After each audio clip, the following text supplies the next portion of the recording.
마태복음 5장 27절에서 30절까지 오늘은 성에 대한 문제를 예수님께서 다루고 있습니다. 성은 하나님이 주신 최고의 축복입니다.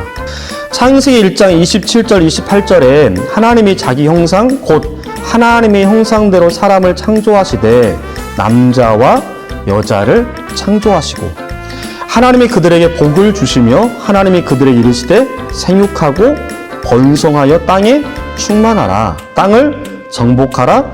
바다의 물고기와 하늘의 새와 땅에 움직이는 모든 생물을 다스리라 하시니라. 창세기 1장 31절에 하나님이 지으신 그 모든 것을 보시니 보시기에 심히 좋았더라. 그러나 인간이 죄를 지은 이후에 성에 대한 인식이 변질되었습니다. 성은 수치의 대상으로 변질되었습니다. 부끄러움의 대상이 되었다는 거죠. 탐욕의 대상이 되었습니다. 쾌락의 대상이 되었고 상품의 대상이 되었습니다. 결국 축복인 성은 저주와 죄악과 범죄가 되어 버렸습니다.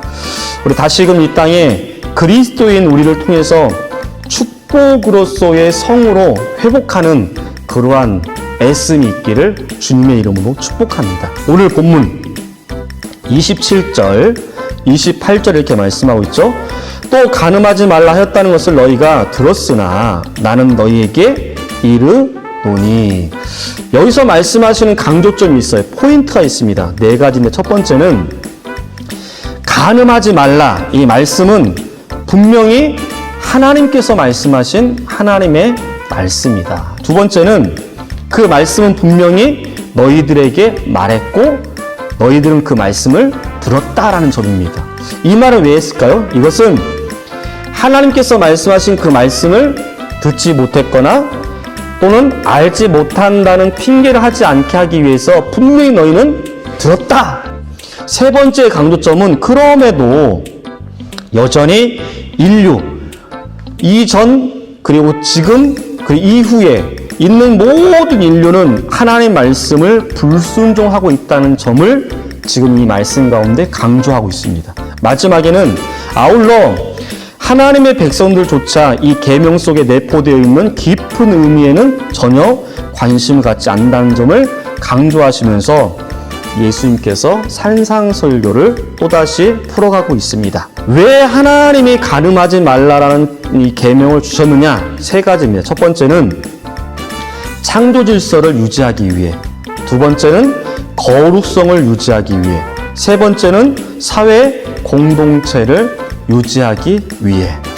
예수님은 철저하게 간음의 문제를 죄악으로 명시할 뿐만 아니라 그 범위를 확장하고 있다는 것을 여러분들이 꼭 잊지 않기를 바랍니다. 다시 말해 예수님은 간음의 정의와 범위를 행동 그 자체뿐만 아니라 우리가 어떤 마음을 품고 있는가, 우리가 무엇을 보고 있는가에까지 확장하고 있다는 것을 여러분들이 잊지 않길 바랍니다. 나는 너에게 이르노니 음욕을 품고 여자를 보는 자마다 마음에 이미 간음하였느니라. 시대가 변하고 사회의 정의가 변하고 윤리가 변하고 또 철학이 변할지라도 여러분들 절대로 변하지 않는 이 말씀, 여러분들이 이 말씀 붙들고 평생을 살아가는 저와 여러분들이 되시기를 바랍니다. 땅에서 하나님 백성답게 살기 위한 특별히 성의 문제, 이 간음의 문제에 대해서 우리가 우리의 스스로가 지키기 위해서는 반드시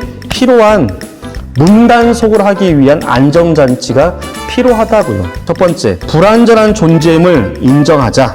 요한복음 8장 9절에 너희 중에 죄 없는 자가 먼저 돌로 치라라고 말씀을 하십니다. 요한복음 8장 9절에 그들이 이 말씀을 듣고 양심의 가책을 느껴 어른으로 시작하여서 젊은이에 이르기까지 하나씩 나가고 오직 예수와 그 가운데 섰는 여자만 남았더라. 두 번째, 간음의 문제에서 나를 어떻게 지킬 것인가 따라합니다. 원인을 없애라. 세 번째 방법은 우리의 연약함을 도우시는 성령 하나님을 의지하고 그분 앞에 도움을 구하자고요.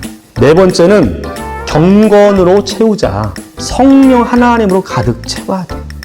채우지 않으면 그 빈 공간에 어느 순간 때에 악한 것들이 들어오게 되어집니다. 마지막, 가치 있는 일에 에너지를 소진하자.